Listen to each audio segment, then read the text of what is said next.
How to get Apple Intelligence on iPhone 13 Pro Max. In this video, I'm going to show you how to get Apple Intelligence features on your iPhone 13 Pro Max. Apple Intelligence refers to the enhanced AI features that improve your overall experience with the device, such as Siri, facial recognition, and personalized app suggestions. To start, make sure your iPhone 13 Pro Max is updated to the latest version of iOS. You can check for updates by going to the settings, then General, and selecting the software update. Once your device is up to date, Apple Intelligence features will be automatically integrated into the system.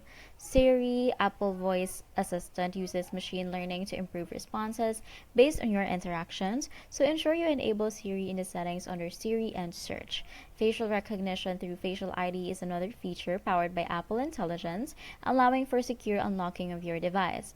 Additionally, iOS uses machine learning to optimize battery life and manage background apps, making your device run more efficiently.